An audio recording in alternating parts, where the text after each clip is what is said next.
Good evening. Parliament has passed the new Shanti Bill, ending the state's 60-year monopoly over nuclear power. The reform opens the sector to private and global investors, aiming to generate 100 gigawatts of clean energy by the year 2047. Is to move for need to introduce the sustainable harnessing and advancement of nuclear energy for transforming India Bill 2025.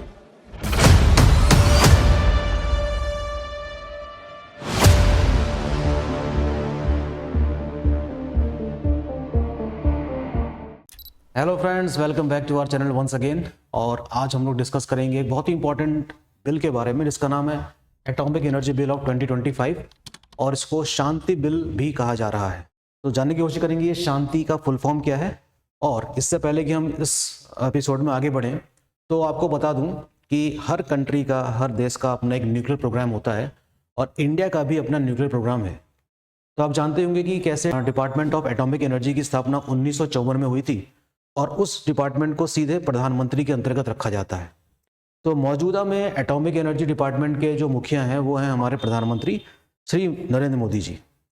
तो purpose जानने की कोशिश करते हैं कि ये bill क्यों लाया गया और कैसे इंडिया की जो इतनी पुरानी जो न्यूक्लियर पॉलिसी है जिसमें पूरी तरीके से डोमिनेशन स्टेट का है, यानी कि गवर्नमेंट ऑफ इंडिया का है, उसमें किस तरीके से शिफ्ट हमको देखने को मिल रहा है और कैसे हम उस सेक्टर में प्राइवेट सेक्टर्स को भी क्या कर सकते हैं, पार्टिसिपेट करने के लिए आमंत्रित कर सकते हैं।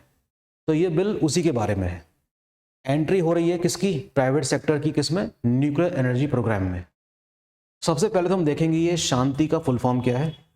Sustainable harnessing advancement of nuclear energy for transformation India bill 2025।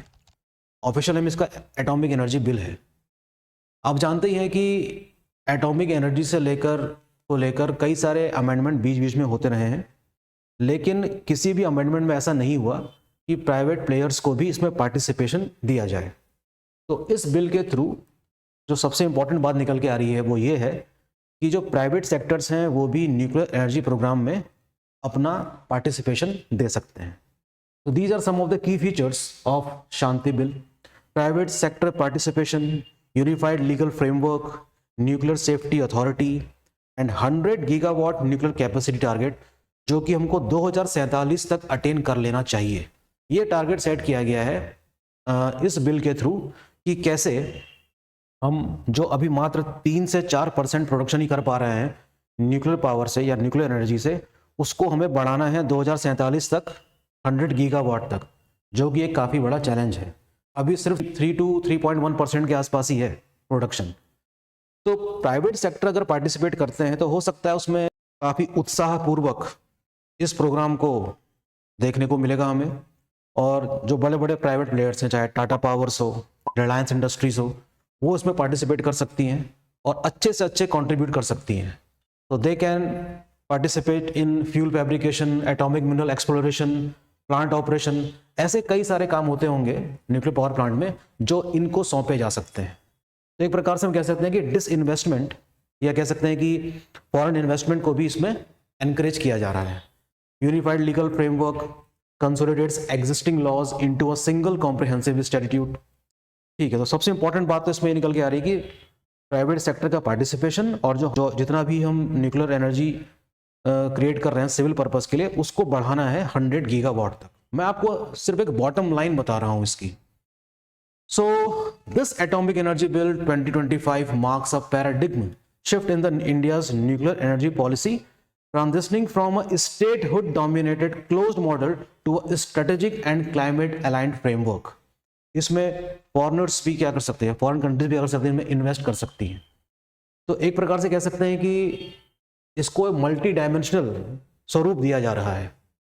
वर्तमान की स्थिति देख लेते हैं कि इंडिया में देखा जाए तो लगभग 25 न्यूक्लियर पावर प्लांट्स, लेकिन सबका मिलाकर भी अभी इसमें जो प्रोडक्शन है वो 3 से 3.1% तक ही हो पा रहा है।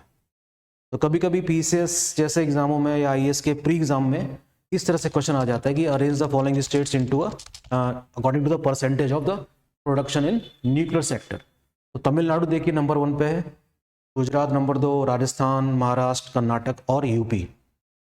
ठीक है, तो इन सब जगह काफ़ी पहले ही पावर प्लांट इस्टेब्लिश कर दिए गए थे। एक आध नाम बताऊंगा मैं आपको। बाकी मुझे आप लोग कमेंट बॉक्स में लिख के भेजिएगा कि मैं किस बारे में बात कर रहा हूं। मैं 2 नाम बताऊंगा आपको, यूपी का नरोरा, राइट, और गुजरात का ककरापार। आप मुझे कमेंट बॉक्स में लिख के भेजेंगे कि तमिलनाडु में कौन सा है, राजस्थान में कौन सा है, महाराष्ट्र में कौन सा है, कर्नाटक में कौन सा है। और इस बीच जो मैंने 25 पावर प्लांट्स के नाम बताए हैं आपको, उनको भी आप क्या करिएगा, एक बार अपनी बुक्स में देखिएगा या किसी भी करंट इवेंट की मैगजीन में देखिएगा।